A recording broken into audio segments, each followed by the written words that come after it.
اور وہ ہے یہ وہ کریٹیکل آیت جس کی وجہ سے بڑی خطرناک حد تک مسکنسیپشن بعض لوگوں میں پھیل گئی کہ نبی جو وہی امت تک پہنچاتا ہے اس میں بھی بعض اوقات شیطان کوئی چیز ملا دیتا ہے. اس کے لیے انہوں نے من گھڑت روایتوں کا بھی سہارا لیا. اور قرآن پاک کی یہ آیت قرآن پاک کی مشکل ترین آیت ہے تشریح کے اعتبار سے.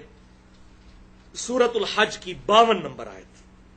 اس کو انہوں نے تختہ مشق بنایا یہ اپنا عقیدہ پروپیگیٹ کرنے کے لیے. لیکن یہ آیت کا کانٹیکسٹ اور اس کی تفسیر سورۃ الفرقان کی آیت نمبر 31 سے لے کر 33 تک معاملے کو بالکل کھول دے گی. اس پہ مجھے بڑی محنت کرنی پڑی کہ مجھے قرآن پاک سے کوئی کراس ریفرنس ملے.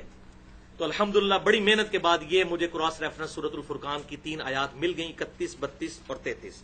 بہرحال یہ آیت سورۃ الحج کی آیت نمبر 52 آپ کے ریفرنس پہ ریفرنس نمبر 6. بسم اللہ الرحمن الرحیم. وما ارسلنا من قبلک من رسول ولا نبی. اور اے محبوب صلی اللہ علیہ وسلم کبھی ایسا نہیں ہوا کہ آپ سے پہلے جتنے بھی ہم نے نبی اور رسول بھیجے ہیں ان کے ساتھ یہ پرٹیکولر معاملہ ہوا. الا یہ ہوا اذا تمنا القى الشیطان فی امنیتہ کہ جب کبھی نبی نے کوئی تمنا کی تو شیطان نے بھی اس میں اپنا حصہ ڈال دیا.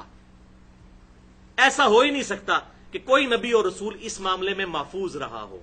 ہمیشہ ایسا ہوا ہے کہ جب نبی نے کوئی تمنا کی تو شیطان نے اس کی تمنا میں اپنا حصہ ڈال دیا.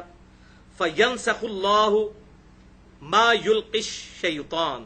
پھر اللہ تعالیٰ نے اس کو تو نسخ کر دیا, ختم کر دیا جو شیطان نے القاء کرنے کی کوشش کی. ثُمَّ يُحْكِمُ اللَّهُ آیَاتِهِ. اور پھر اللہ تعالیٰ نے اپنی آیات کو محکم اور مضبوط کر دیا. وَاللَّهُ عَلِيمٌ حَكِيمٌ. اور اللہ تعالیٰ علم والا اور حکمت والا ہے.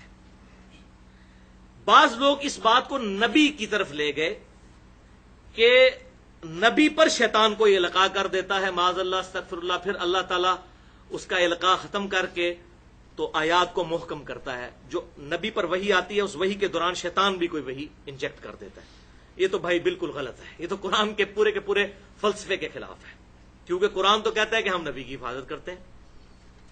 وما ينطق عن الهوى ان هو الا وحی یوحى. سورۃ الجن کی آخری آیت ہے کہ اللہ کی یہ شان نہیں کہ اپنے غیب پر کسی کو مطلع کرے مگر اپنے پسندیدہ رسولوں میں سے بھی, اور ان کی حفاظت پہ بھی فرشتے مامور کر دیتا ہے. اور یہ مضمون قرآن میں کئی جگہ ہے. اصل اس میں مخاطب ہے عوام الناس.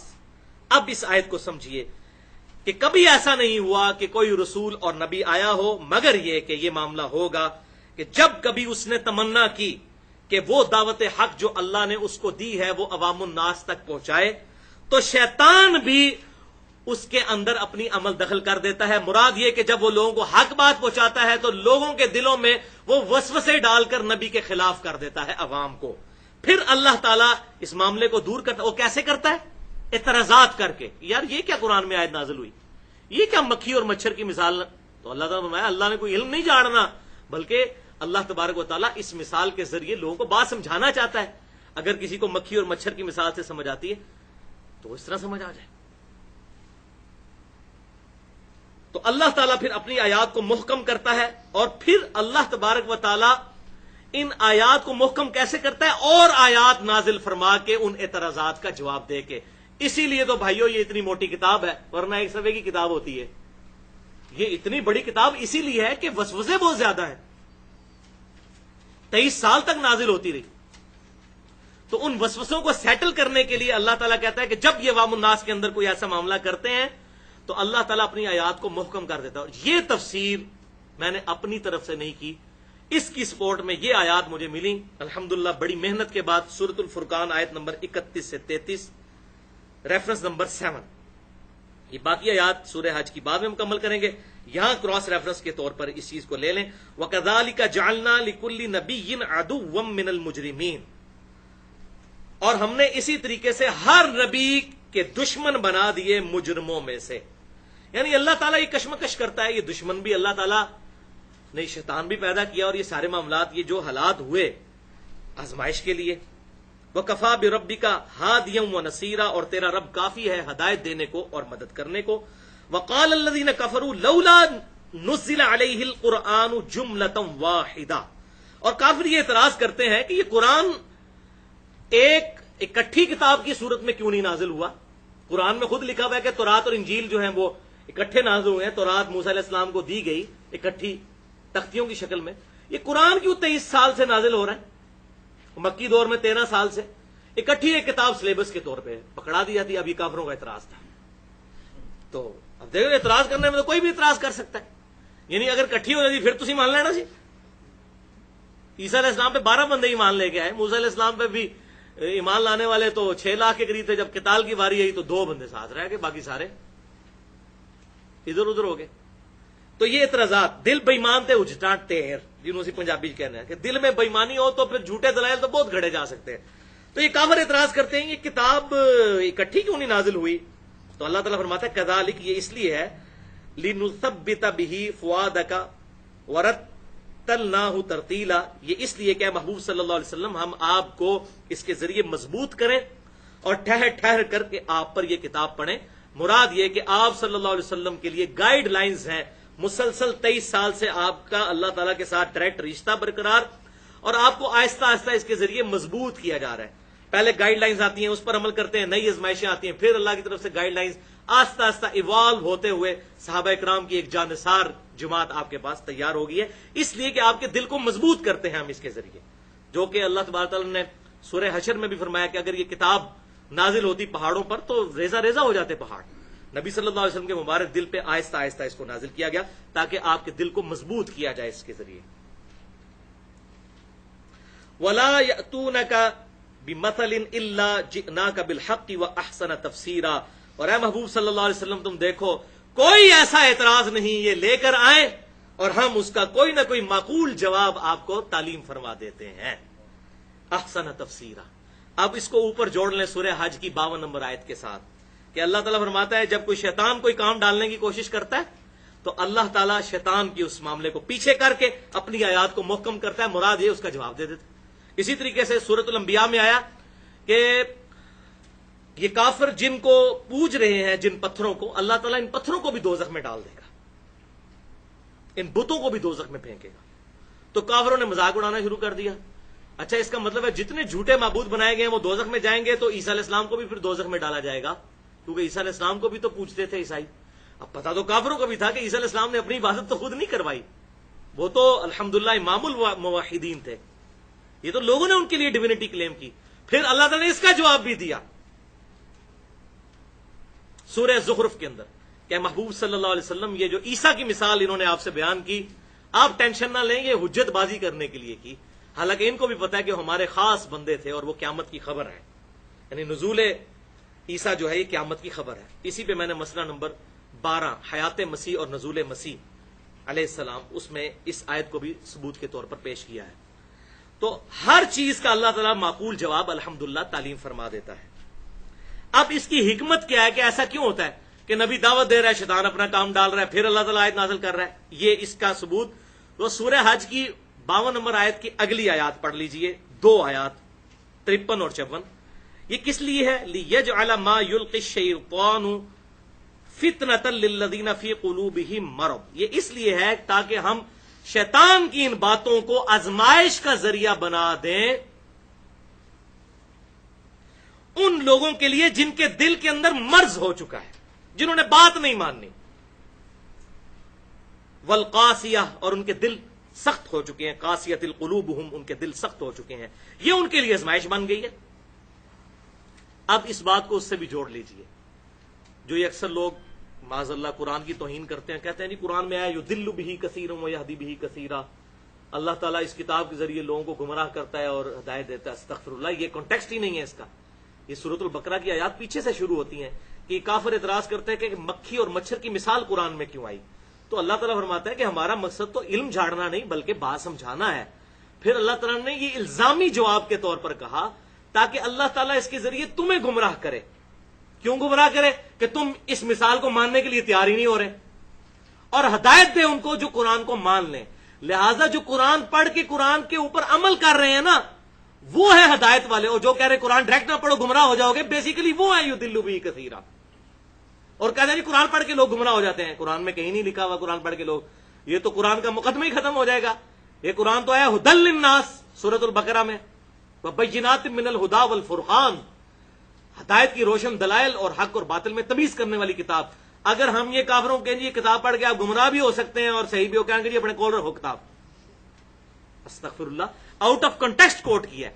اللہ تعالیٰ نے ٹانٹ کیا کہ کافروں جب اس کتاب کی تم واضح باتوں کو نہیں مانتے تو تمہاری گمراہی میں اضافہ ہوتا ہے۔ ہم یہ اس لیے نازل کرتے ہیں کہ ایمان والوں کو اس سے اور ہدایت ملے اور تم لوگ اس کا انکار کر کے خود گمراہ ہو، انکار کر کے نہ کہ مان کے۔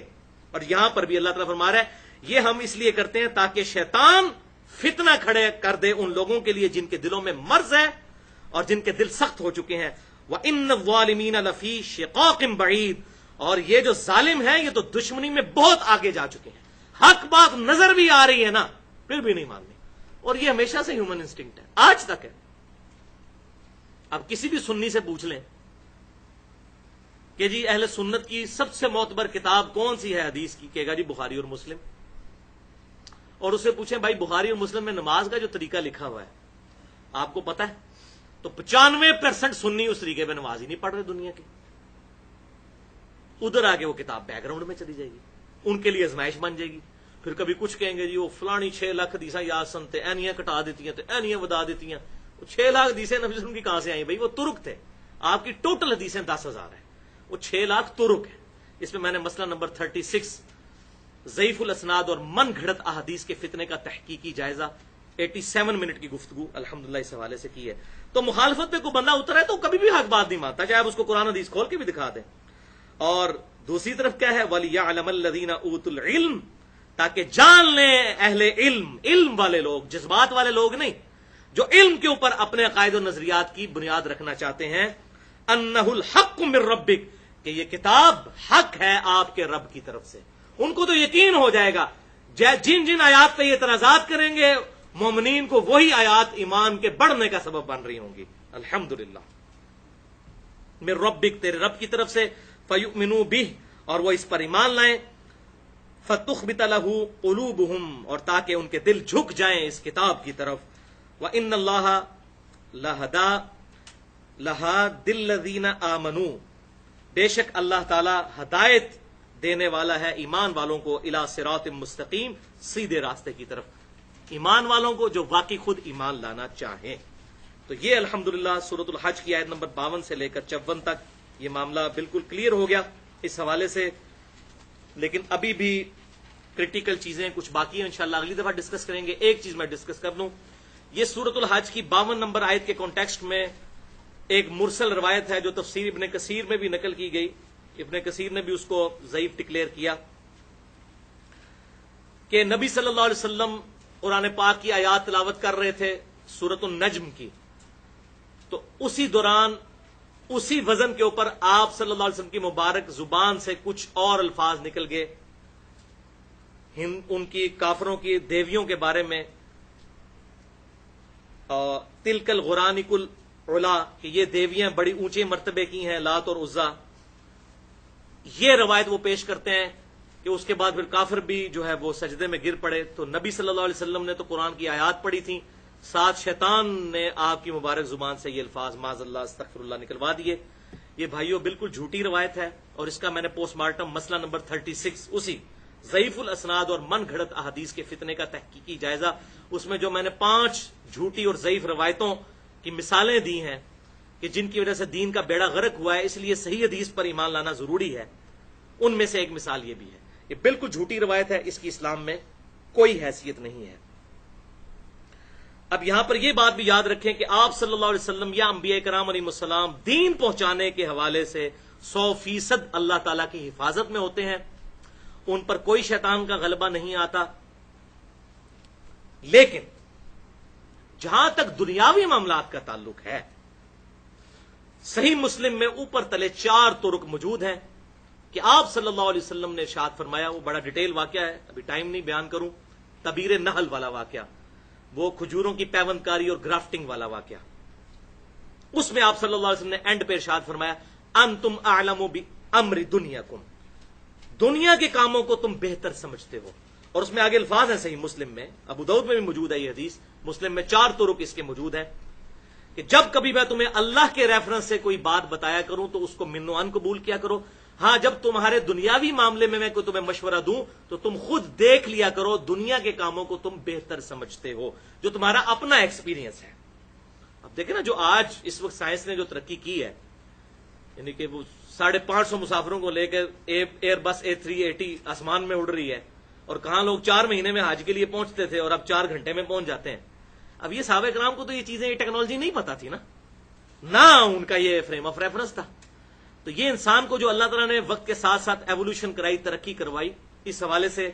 اور یہ حدیث تعبیر نحل والی میں نے پوری حدیث اور اس حوالے سے اسلام کا کیا کنسپٹ ہے، آپ صلی اللہ علیہ وسلم نے امت کو کلیئر کٹ ایک ویژن دے دیا. انتم عالم بامر دنیاکم، اس حوالے سے 35 منٹ کی میری گفتگو ہے مسئلہ نمبر 39 کے نام سے، علم وحی اور علم سائنس کی اہمیت اور ان کا دائرہ کار. یہ بڑی امپورٹنٹ اور ٹیکنیکل گفتگو ہے. اس حوالے سے اللہ تعالیٰ سے دعا ہے جو حق بات میں نے کہی اللہ تعالیٰ ہمارے دلوں میں راسخ فرمائے. اگر جذبات میں میرے منہ سے کوئی غلط بات نکل گئی تو اللہ تعالیٰ ہمارے دلوں سے محو کر دے.